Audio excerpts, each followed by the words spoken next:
Hello everyone, this is your educator Priyanka Thakur teaching you life sciences and welcome you all on our YouTube channel Gurmantra Shikshaka Grunts. Today in this video we are going to do some questions, previous years questions that were asked in GATE Life Sciences 2016 from microbiology. So let's start with our today's topic. It's not a topic but a PYQ practice session. So you will have 20 questions and each question is of 2 marks. For each wrong answer you have to deduct your 50% mark, that is 1 mark.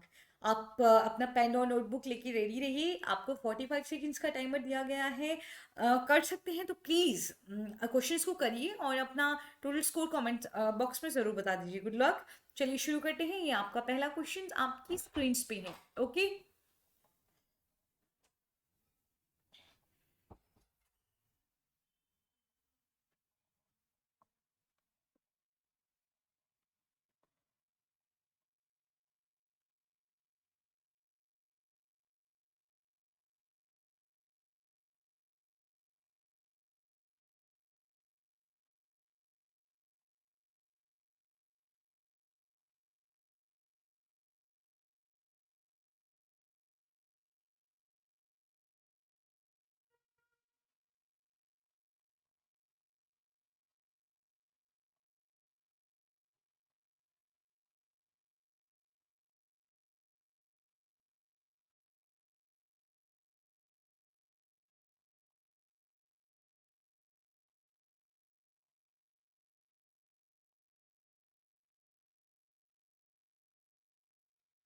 Which one of the following is the most appropriate technique to determine the relatedness of two bacterial species? अगर आप जानना चाहते हैं, if you want to know that how much two bacterial species are related, दो bacterial species जो हैं वो कितना related हैं, तो इनमें से कौन सा जो है आप यूज करेंगे. देखिए डीएनए हाइब्रिडाइजेशन जो है वो यूज किया जाता है, डीएनए को का हाइब्रिड बनाया जाता है. जितना ज्यादा देखिए डीएनए हाइब्रिडाइजेशन से मतलब वो खुद को बहुत ही ज़्यादा अट्रैक्ट करता है, उसके हाइब्रिड जो है काफ़ी ज़्यादा स्ट्रांगली बनते हैं. तो उससे हमें पता चलता है कि जो डीएनए है वो काफ़ी ज़्यादा रिलेटेड है. ओके. तो डीएनए हाइब्रिडाइजेशन जो है वो सबसे सही टेक्निक होती है. मैंने जब आपको माइक्रोबायोलॉजी के बारे में माइक्रोबायो में एक लेक्चर दिया था उसमें मैंने आपको ये बात बताई भी थी. तो एक जो है आपका बिल्कुल सही जवाब है. नेक्स्ट क्वेश्चन आपकी स्क्रीन पे है.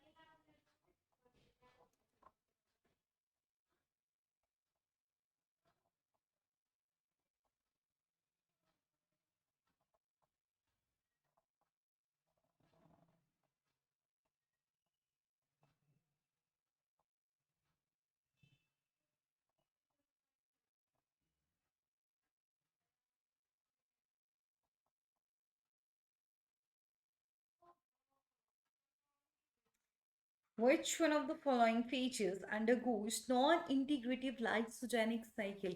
जितना भी features यहाँ दिए गए हैं इनमें से कौन सा है जिसमें आपको नॉन इंटीग्रेटिव लाइसोजेनिक फेज देखने को मिलता है. Right answer is P1. ये सब आपको याद रखना है भाई. ओके. सो बी आपका बिल्कुल सही जवाब है. Next question is on screen now.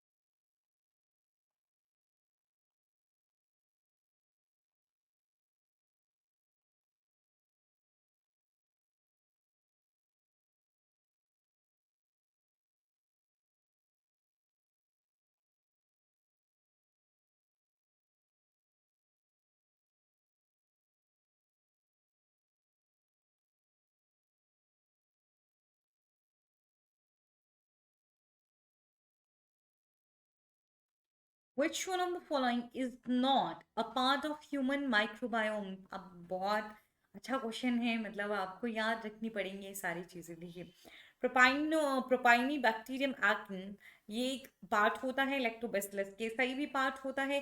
Streptococcus Swiss जो है, it is not a part of human microbiome, ये आपको पिग्स में देखने को मिलता है। और बैक्टीरोइड्स फ्रैजिलिस भी पार्ट होता है। तो नॉट पूछा है, सी आपका सही जवाब होगा। Next question is on screen now. Easy question, I think this is a very easy question and आप सबको पता होना चाहिए इसका answer.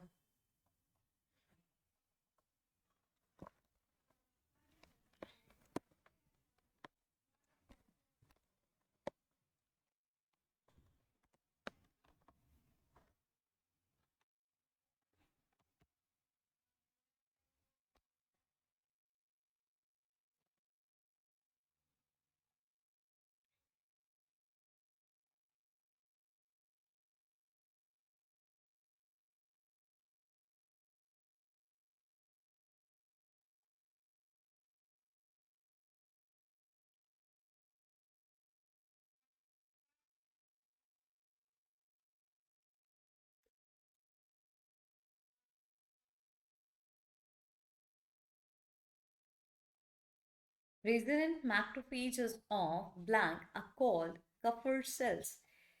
Resident macrophages of liver are called Kupffer cells. B is the right answer. Next question is on your screen now.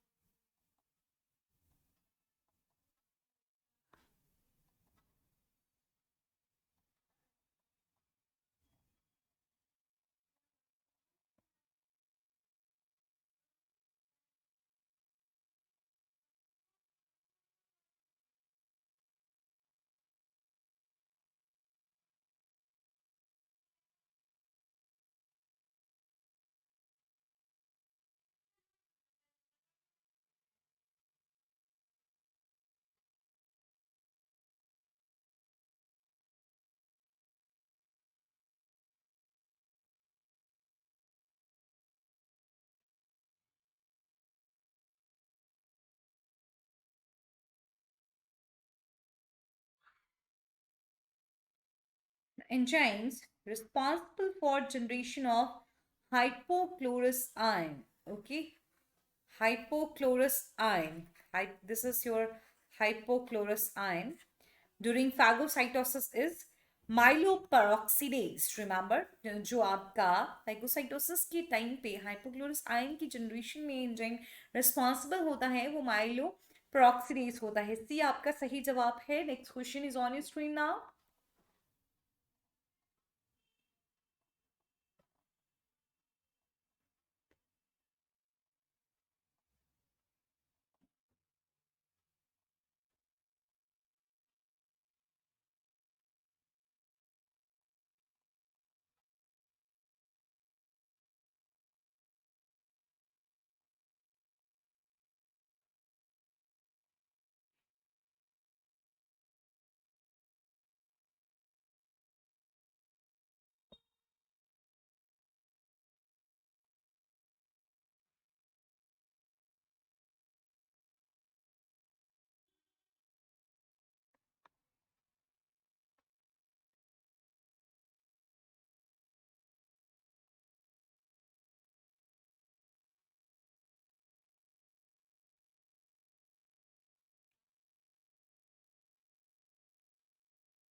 Picoic acid is composed of repetitive units of, it is composed of repetitive units of glycerol.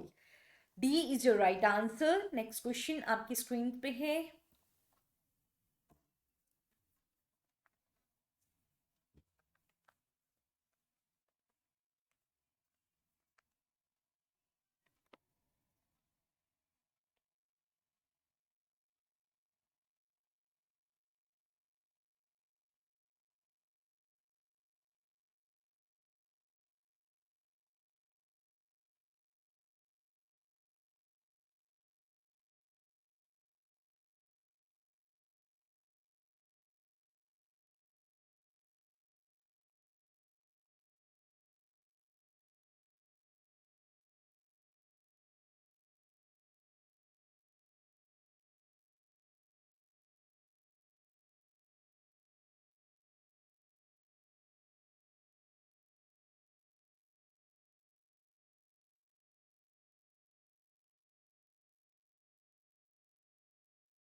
Biofilm. Biofilm produced by bacteria is detected by, see, first of all, you should know what is a biofilm. Okay. If there is a surface which is covered by exopolysaccharide matrix, okay, exopolysaccharide matrix से अगर कोई भी आपका surface जो है, this is a surface जो covered है एक्सोपॉलीसेकेराइड पे, और ग्रुप ऑफ बैक्टीरिया है यहाँ पे, ये ग्रुप ऑफ बैक्टीरिया जो है इस सरफेस पे जाके अटैच करेगा, तो ऐसे ग्रुप ऑफ बैक्टीरिया को जो कि एक्सोपॉलीसेकेराइड मैट्रिक्स से कवर्ड सरफेस पे अटैच करता है, उसी को हम बायोफिल्म कहते हैं। ओके, सो बायोफिल्म जो है इसको डिटेक्ट किया जा सकता है। डिटेक्ट करने के लिए यूज होता है tissue culture plate method, tissue culture plate method आप यूज कर सकते हैं। उसके अलावा आप ट्यूब मेथड यूज कर सकते हैं। ट्यूब ट्यूब मेथड जो है वो यूज किया जाता है, और कॉन्गो रेड अगार मेथड यूज किया जाता है। ओके, इसके साथ ही कॉन्गो रेड अगार मेथड जो है वो यूज किया जाता है। फाइन। और ब्लैक कॉलोनीज भी होता है जिसमें ड्राई क्रिस्टलाइन कंसिस्टेंसी इंडिकेट की जाती है, बायोफिल्म इंडिकेट करती है बायोफिल्म प्रोडक्शन, उसमें कॉन्गो रेड मेथड ही कहीं ना कहीं यूज किया गया है। तो आपको अपना सही जवाब मिल गया होगा, यहाँ पे राइट आंसर है डी। नेक्स्ट क्वेश्चन आपकी स्क्रीन पे है।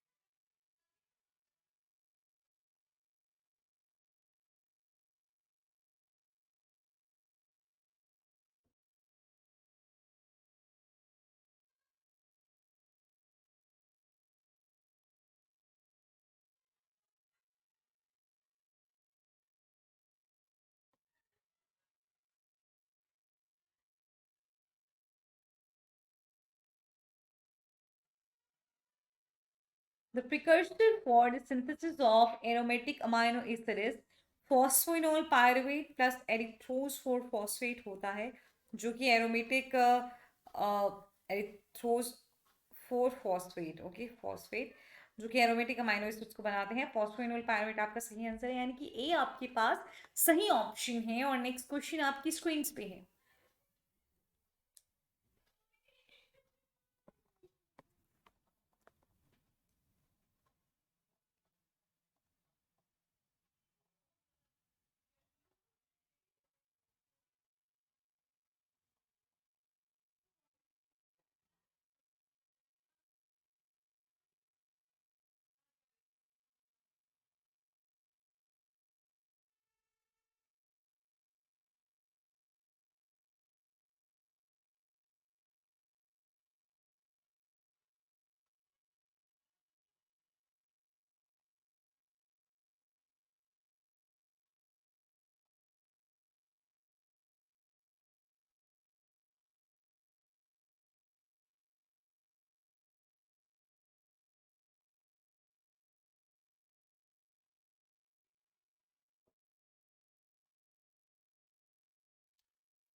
The net yield of NADH in Amden-Meierhof pathway.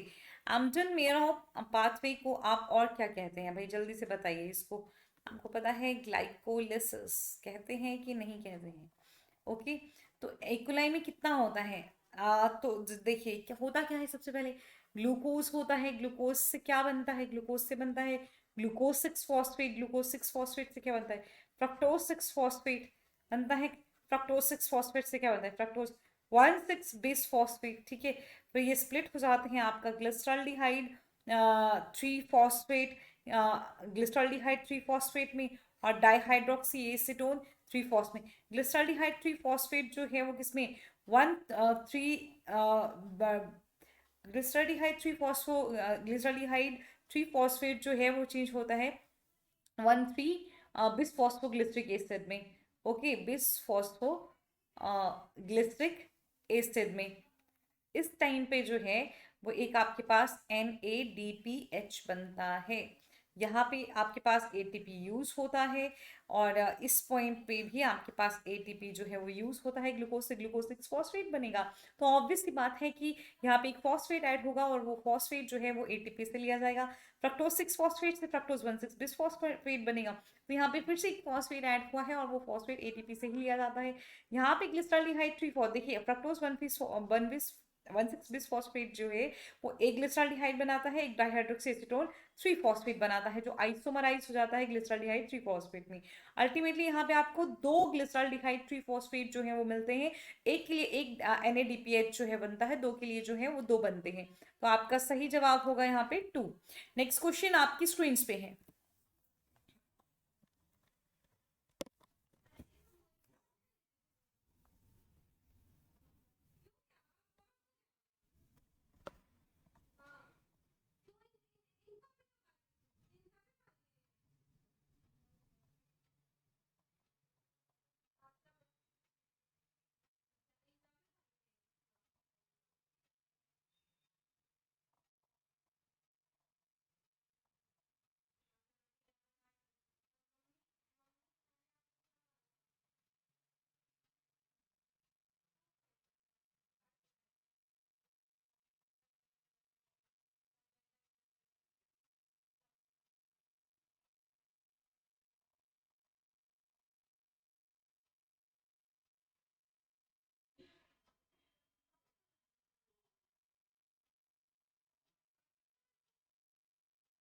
E. coli ribonuclease contain 124 amino acid. The number of nucleotide present in the gene encoding the protein is, देखिए 124 amino acids हैं आपके पास।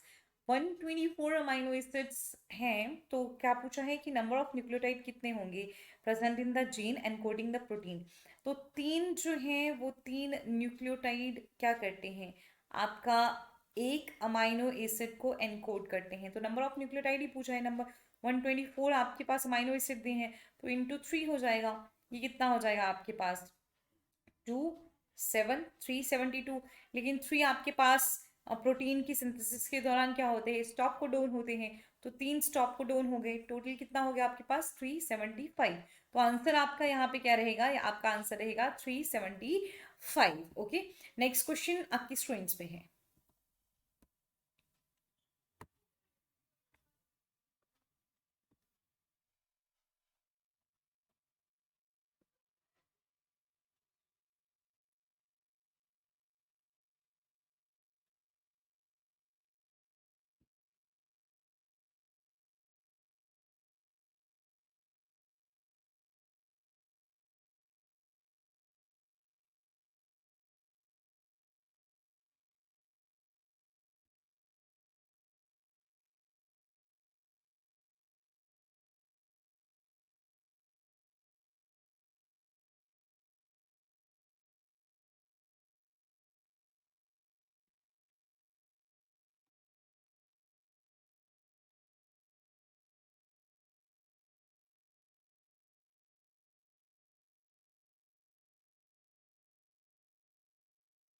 Which of the following infectious agents cross the blood-brain barrier? तो इनमें से एक होता है Streptococcus pneumoniae, और दूसरा होता है Coxsackie virus. So P and Q जो हैं वो क्रॉस कर सकते हैं ब्लड ब्रेन बैरियर को। तो P and Q के लिए सी आपके पास आपका राइट आंसर है। नेक्स्ट क्वेश्चन आपकी स्क्रीन पे है।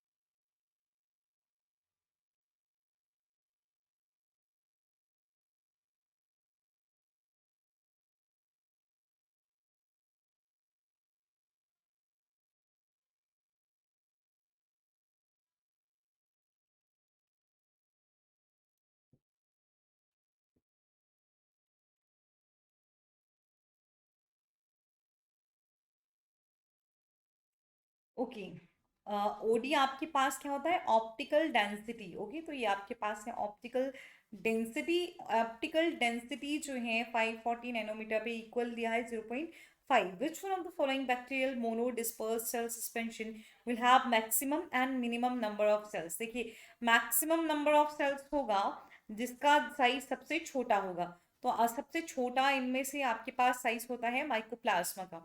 मिनिमम नंबर ऑफ सेल उसका होगा जिसका सेल साइज जो है वो सबसे बड़ा होगा, तो इनमें सबसे बड़ा साइज होता है बेसिलस सबटिलिस का। तो पी एंड आर के लिए आपका सही आंसर है बी। नेक्स्ट क्वेश्चन आपकी स्क्रीन पे है।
Which one of the following enzyme combinations allows some bacteria to utilize acetate through glycoxylate pathway?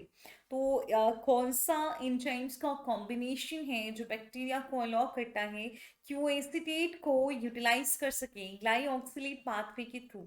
इनमें से एक है आइसोसिट्रेट लाइस और दूसरा होता है मेलेट सिंथेस। ओके, तो आपके पास PMS के लिए ए सही ऑप्शन है, तो आपका राइट आंसर है ए। नेक्स्ट क्वेश्चन आपकी स्क्रीन पे है।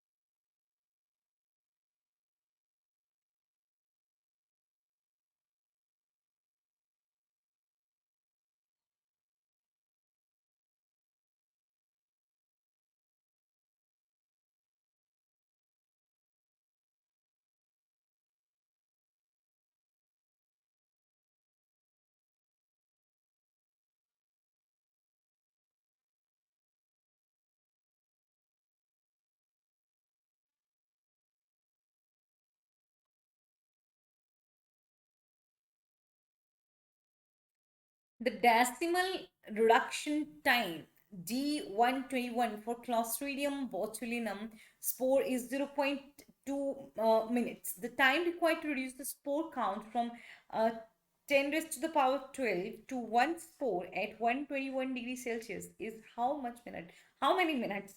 Okay. So see, this question was also asked in GATE Life Sciences. Which year? 2015। अगर आप अब मेरा 2015 का देखते हैं, मैंने PYQs जो हैं वो 2015 पे भी बनाए हैं माइक्रोबायोलॉजी पे, उसमें भी ये क्वेश्चन है।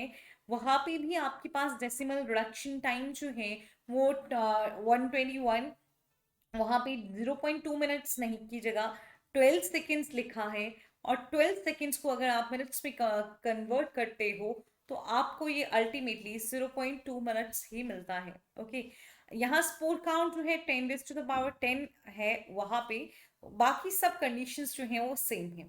तो अगर आप वीडियो नहीं देखना चाहते हैं तो कोई बात नहीं, तो आप सेम क्वेश्चन को मेरा ये वाला क्वेश्चन देखने के बाद सॉल्व कर सकते हैं इफ यू वांट। ओके, तो देखिए आपके पास मैंने उस पर्टिकुलर वीडियो में आपको ये भी बताया है कि डेसिमल रिडक्शन टाइम क्या होता है। ठीक है, तो ज़रूर आप वो वीडियो देख सकते हैं। यहाँ मैं डायरेक्टली आपको फॉर्मूला कहूँगी कि किस तरह से आप अप्लाई करेंगे। तो रिडक्शन टाइम के लिए आपके पास ये टी आपसे पूछा है, तो इसका डी इंटू लॉग, आपको डिफरेंट डिफरेंट फॉर्मूलाज मिल जाएंगे, मेरे ख्याल से ये सबसे सही रहेगा। लॉग NF, ये इस पे आपको डी कितना है आपके पास 0.2 है, एन नॉट आपके पास पूछा है आपका इनिशियल जो था स्पोर काउंट कितना था, तो ये हो गया आपका कितने का लॉग, कितना लॉग लिखना है आपको 10 to the power 12 और माइनस लॉग फाइनल कितना है आपके पास 1 बोला गया है। तो ये आपका हो जाएगा 0.2 into 12 log 10 माइनस log 1। तो आपके पास ये आ गया 0.2 into 12 log 10 होता है 1 माइनस log 1 होता है 0। तो एग्जैक्टली आपके पास 0.2 into 12 आ जाएगा, जिसका आंसर आपके पास बनता है 2.4 मिनट्स। आई होप आप दूसरा वाला क्वेश्चन भी इसी फॉर्मूला को अप्लाई करके सॉल्व कर लोगे, तो आपका राइट आंसर है 2.4। नेक्स्ट क्वेश्चन आपकी स्क्रीन पे है।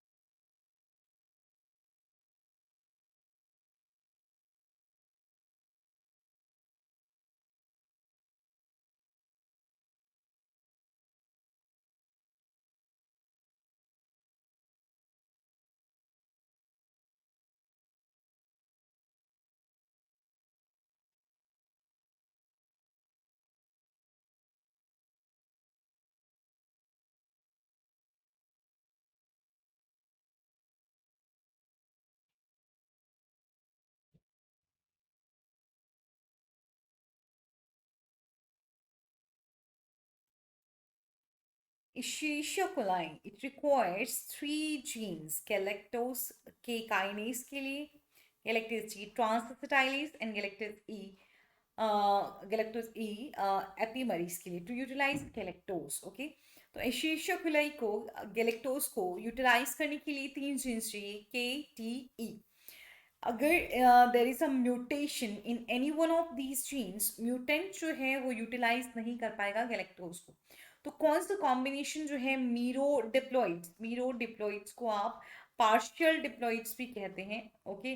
तो कौन सा कॉम्बिनेशन है पार्शियल डिप्लॉइड्स का जो सपोर्ट नहीं करेगा growth of mutant on galactose? तो चलिए सबसे पहले हम बात करते हैं पी जो आपके पास लिखा गया है मीरोडिप्लॉइड, ये पी वाला। तो इसमें आप देख सकते हैं गैलेक्टेस ई जो है दोनों में ही क्या है, देखिए दोनों में ही क्या है, रिसेसिव है। रिसेसिव है कि नहीं है? तो ये जो है इट वोंट बी, ये तो यूटिलाइज नहीं करेगा। फिर यहाँ पे देखिए क्यू पे देखिए के जो है एक में क्या है, और तीनों जीन्स जो हैं वो वाइल्ड टाइप हैं, ठीक है?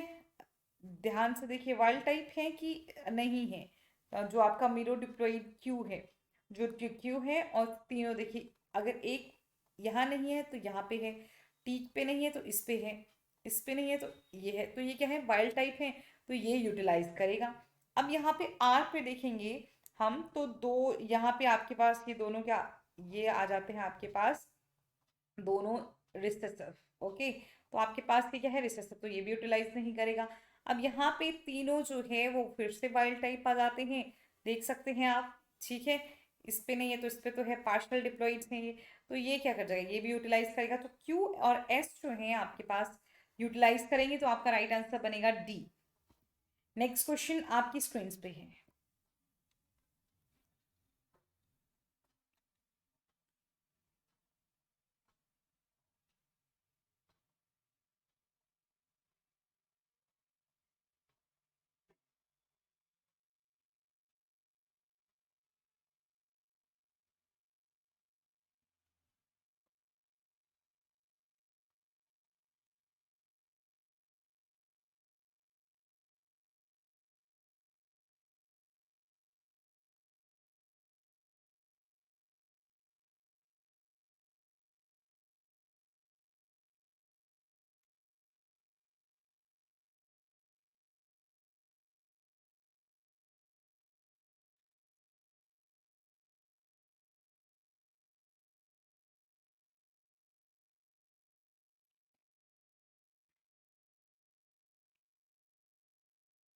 बहुत इजी क्वेश्चन है, नाइट्रोजनीज रिड्यूस करता है नाइट्रोजन को अमोनिया में, तो मेटल कोफैक्टर्स जो रिक्वायर्ड होते हैं इस एक्टिविटी के लिए मॉलिब्डेनम एंड आयरन है। या आपने पढ़ा भी होगा कि नाइट्रोजनस कॉम्प्लेक्स में मॉलिब्डेनम और आयरन जो है वो होते हैं, तो बी आपके पास सही आंसर है।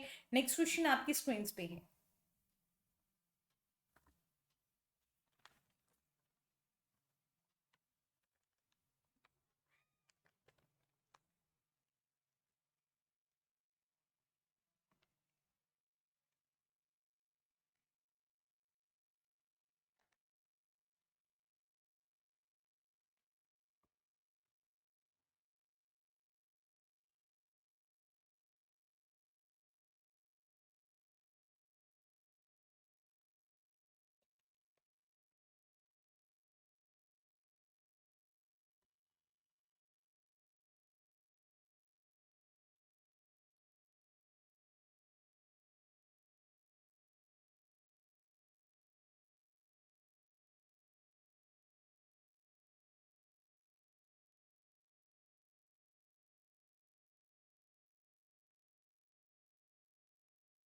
If a bacterial cell contains 5,000 genes, and if the average mutation frequency per gene is 2 into 10 is to power 4 per generation, तो एवरेज नंबर जो होगा न्यू म्यूटेशन का पर जनरेशन वो कितना होगा?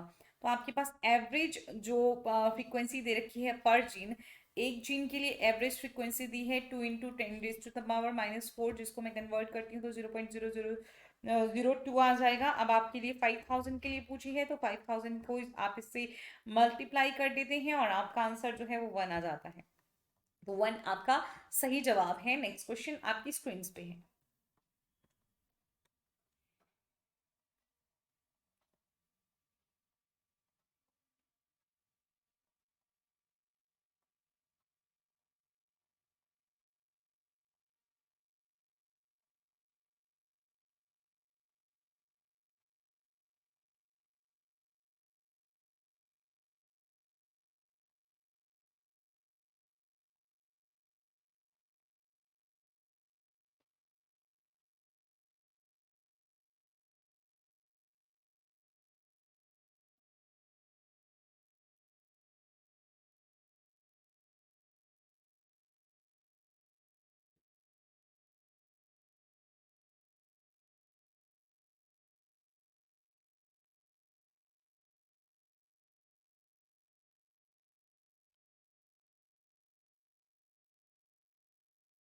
The growth phase of E. coli on glucose plus lactose is given below. तो glucose plus lactose के लिए जो है वो ग्रोथ फेज दिया है। The specific growth rate of second exponential phases, तो ये आपका पहला एक्सपोनेंशियल फेज है। ओके, फिर ये दूसरा धीरे धीरे धीरे धीरे ग्रो करने लगा, और ये आपके पास दूसरा एक्सपोनेंशियल फेज आया, और फिर एकदम से स्टेशनरी फेज आ गया फिर से। तो यहाँ पे आपके पास क्या आता है, आपको यहाँ पे 2 पॉइंट्स पे एक्सपोनेंशियल ग्रोथ देखने को मिलती है। एक आपको देखने को मिलती है 15 आवर्स पे, ओके, दूसरा आपको देखने को मिल जाएगा 17 आवर्स पे। ठीक, तो 15 आवर्स पे भी आपको ग्रोथ देखने को मिल रहा है, और 17 आवर्स पे भी आपको ग्रोथ देखने को मिल रहा है। ओके, तो 1.3, 1.4, 1.5, 1.6। ओके, तो यहाँ 1.3। चलिए, तो आपसे पूछा गया है स्पेसिफिक ग्रोथ रेट जो म्यू से हम रिप्रेजेंट करते हैं, तो इसके लिए आपको लेना है नेचुरल लॉगरिदम ऑफ आपका x2 ले लीजिए। कितना है दूसरा जो ग्रोथ है ज़्यादा, वो कितना है आपके पास, और फर्स्ट जो आपके पास लॉगरिदम ऑफ x1। ओके, और t2 माइनस t1। तो ये आपके पास नेचुरल लॉगरिदम अगर करती हूँ मैं 1.6 minus natural logarithm of 1.3 upon t2 आपके पास है 17 - 15। तो ये मेरे पास अप्रोक्सीमेशन 0 पॉइंट, अगर मतलब आपको 2 तक 3 तक 4 तक देख लीजिए आपको कितने तक लेना है। ये 3 तक मैंने इसका लॉगरिदम लिया है, आगे बहुत लंबा होता है, -0.262। ओके, आप और ले लीजिएगा, तो ये आपके पास आंसर जो है 0.10 आ जाता है। हालांकि आंसर वेरी करेगा 0.10 से लेके 0.11 तक, तो इसके बीच में आपका आंसर आता है, तो आपका आंसर जो है वो सही रहेगा, क्योंकि यहाँ पे नंबर्स थोड़ा थोड़ा चेंज कर सकते हैं सबके लिए। ओके, तो 0.10 से लेके 0.1 रेशियो नहीं, 0.10 से 0.11 जो है वो सही आंसर रहेगा। नेक्स्ट क्वेश्चन आपकी स्क्रीन पे है।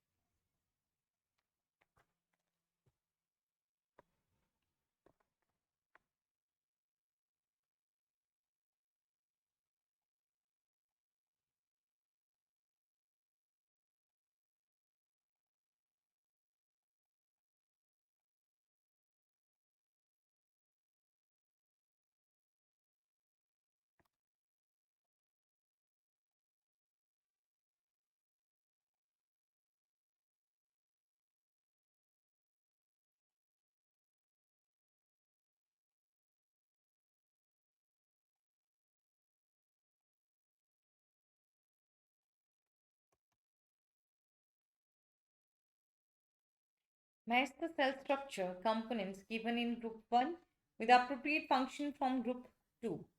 सो सेल मेम्ब्रेन का काम क्या है? देखिए ध्यान, nutrient transport, photosynthesis, active transport, protein glycosylation, light driven proton transport. तो बिल्कुल सही, यहाँ पे 3 आपका जुड़ रहा है। एक्टिव ट्रांसपोर्ट जो है मोर स्पेसिफिकली सेल मेम्ब्रेन का काम होता है, तो ए और बी ऑप्शंस इनकरेक्ट हैं। पर्पल मेम्ब्रेन जो है वो आपको फोटोसिंथेसिस नहीं, लाइट ड्रिवन प्रोटॉन ट्रांसपोर्ट के लिए चाहिए, तो क्यू का जो है वो 5 है। तो ये आपके पास गलत और ये आपके पास सही। तो आर आपके पास क्या आ जाएगा? Protein glycosylation. और आउटर मेम्ब्रेन जो है उसका क्या आ जाएगा? Nutrient transport. तो आपका सही जवाब है डी। लास्ट क्वेश्चन आपकी स्क्रीन पे है।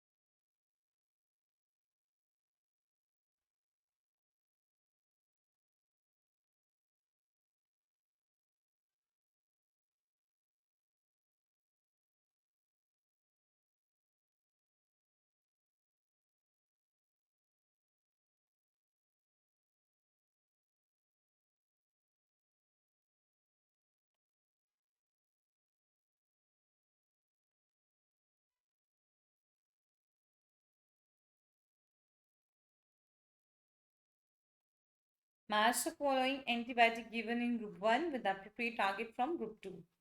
सो आपके पास कौन सा क्या रहेगा यहाँ पे? सबसे पहले जो आपको पता होगा, एरिथ्रोमाइसिन जो है वो इनहिबिट करता है 58 राइबोसोमल सब यूनिट को। तो आर का होगा 4। तो आर का 4 जिनमें भी दिख रहा है वो पहले कर लीजिए सही। तो ए भी सही नहीं है और डी भी सही नहीं है, यानी कि बी और सी में से कोई होगा। टेट्रासाइक्लिन जो है आपका क्यू, टेट्रासाइक्लिन क्या करता है? ये इनहिबिट कर सकता है अमाइनो असाइल टीआरएनए को। और आपका राइफेम्पसिन जो है वो आरएनए पॉलीमरेज को इनहिबिट करता है, एस का 1। तो एस का 1, आइए आपके पास एक ही सही ऑप्शन बचता है सी। तो आप मैच कर लेंगे नैल्डेजिक एसिड को भी। पी का आपके पास सही जवाब है 2, डीएनए गाइडेज। ये आरएनए पॉलीमरेज है और ये डीएनए गाइडेज है। ओके, तो आपका राइट आंसर यहाँ पे बनता है सी। तो आज के लिए देखिए इतना ही। अगर आप CSIR नेट के लिए प्रिपेयर कर रहे हैं तो आप ले सकते हैं अनअकैडमी पे सब्सक्रिप्शन। यहाँ डिटेल है पेड क्लासेस का आपकी स्क्रीन पे। इससे भी 10% ऑफ लेने के लिए यूज़ करिए रेफरल कोड नेहा, जो कि नेहा तनीजा मैम का रेफरल कोड है। जाइए अनअकैडमी पे, उनको फॉलो करिए और आपको बहुत अच्छे से वो मेंटोर करेंगी आपकी प्रिपरेशन के दौरान। बाकी भी आपको बहुत सारी चीज़ों के लिए एसेस मिल जाएगा वहाँ पे, अगर आप सब्सक्रिप्शंस लेते हैं तो। उसके साथ ही बिल्कुल नहीं भूलिए कि आपको हमारे चैनल को भी सब्सक्राइब करना है, बेल आइकॉन को प्रेस करना है। अगर आप कहीं भी हमें ज्वाइन करना चाहते हैं तो आप डिस्क्रिप्शन बॉक्स चेक कर सकते हैं और वहाँ पर दिए गए लिंक पे क्लिक करके आप हमारे साथ जुड़ सकते हैं। तो चलिए आज के लिए इतना ही। धन्यवाद, अपना ख्याल रखिए। नेक्स्ट आपको और भी सेशन लेके आ रहे हैं हम।